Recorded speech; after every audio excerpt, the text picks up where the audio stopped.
ગણપતિ બાપ્પા મોર્યા, ઘીમાં લાડુ ચોર્યા, દેવોના દેવ મહાદેવના એ બાળ છે, ભગવાન ગણેશ એમનું નામ છે, એવા શ્રી ગજાનનને મારા પ્રણામ છે। તો મિત્રો, ગણેશ ચતુર્થી ચાલી રહી છે અને ગણેશ મહોત્સવ ભાવભેર આપણે સૌ ઉજવી રહ્યા છીએ। તો હા, આ સમય દરમિયાન નાના મોટા સૌ કોઈ લોકો ગણેશ ઉત્સવની ભાવભેર ઉજવણી કરી રહ્યા છે। અને હા, આ વિઘ્નહર્તા આ ગણેશ ઉત્સવ દરમિયાન આપ સર્વે લોકોનું દુઃખ હરે અને આપ સર્વેનું કલ્યાણ કરે એવી મારી પ્રાર્થના છે। તો હા, આ ગણેશ ચતુર્થી અને ગણેશ મહોત્સવ દરમિયાન આપણે તેમનો ભાવતો પ્રસાદ મોદક તો ખાતા જ હોઈએ છીએ। તો હા, તે એક સ્વાદની પૂર્તિ માટે તો નથી જ, તેની સાથે આપણા શરીરને તેના ઘણા બધા ઔષધીય ગુણ પણ તે પ્રદાન કરે છે।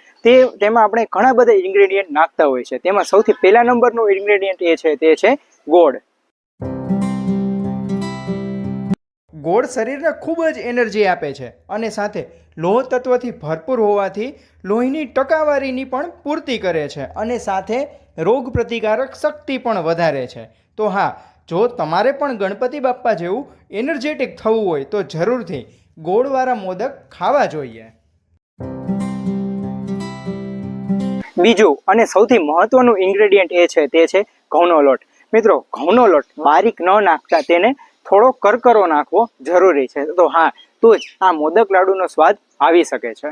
તે એન્ટીઓક્સિડન્ટથી ભરપૂર હોવાથી શરીરના નકામા ટોક્સિન બહાર ફેંકી દે છે અને સાથે તેમાં ફાઇબર પ્રચુર માત્રામાં હોવાથી તે ડાયજેસ્ટિવ સિસ્ટમને ચોખ્ખી રાખે છે, એટલે કે કબજિયાત, ગેસ જેવી સમસ્યાથી દૂર રાખે છે। ત્રીજું સૌથી મહત્વનું ઇન્ગ્રેડિયન્ટ તે છે ગાયનું ઘી। મિત્રો, ગાયનું ઘી આપણા શરીરમાં રહેલા અનહેલ્ધી એટલે કે જે બિનજરૂરી કોલેસ્ટ્રોલ છે તેને દૂર કરી દે છે અને આપણા શરીરને હેલ્ધી રાખે છે। અને હા, આપણા હૃદયને પણ તે ખૂબ જ સ્વસ્થ રાખે છે। તો માટે તમારે પણ વિનાયક જેવું ખૂબ જ તંદુરસ્ત થવું હોય તો હા, જરૂરથી મોદકમાં ગાયનું ઘી નાખવું જોઈએ। અને હા, આ ગણેશ ઉત્સવ દરમિયાન મોદકનું સેવન કરવું જોઈએ। મોદકમાં ટોપરાનું ખમણ પણ નાખવામાં આવે છે। હા, તે સ્વાદ તો આપે જ છે, પણ સાથે તેની સાથે સોડમ પણ આપે છે। મિનરલથી ભરપૂર ટોપરામાં મેંગેનીઝ, સેલેનિયમ અને કોપર જેવા અનેક ખનિજ તત્વો રહેલા હોવાથી અને સાથે તેમાં ભરપૂર રેસા હોવાથી તમારી આંતરડા ચોખ્ખા રાખે છે અને સાથે તમારી ઇમ્યુનિટી બૂસ્ટ કરે છે।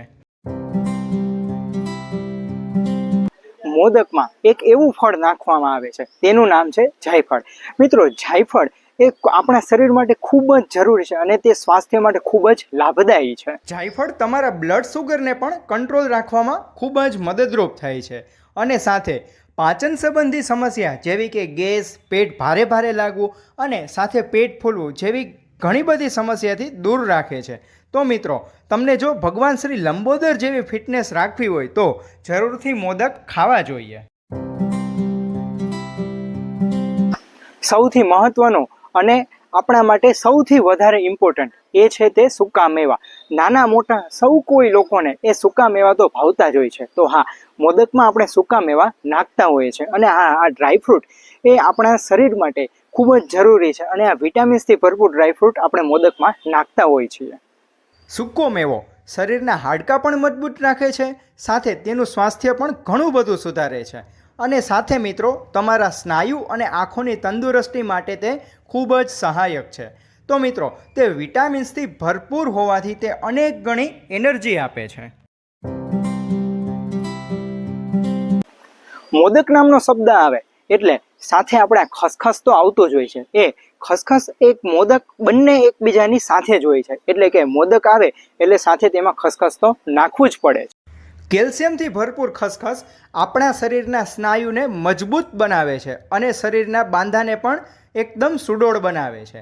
તો સાથે મિત્રો, તે હાડકાને પણ મજબૂત બનાવે છે અને હા, તે સાથે કબજિયાત જેવી બીમારીથી પણ દૂર રાખે છે અને તે એન્ટીઓક્સિડન્ટથી ભરપૂર હોવાથી તે તમારા શરીરને નકામા ટોક્સિનને બહાર કાઢે છે અને સાથે તમારા શરીરને એનર્જી પણ આપે છે।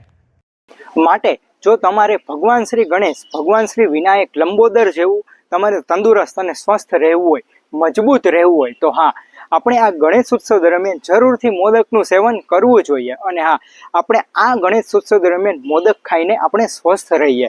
તો મિત્રો, આ વિડીયો જરૂરથી તમારા મિત્રોને શેર કરો અને હા, આ ચેનલને સબસ્ક્રાઈબ કરો. સૌનો આભાર. ગણપતિ બાપ્પા મોરયા.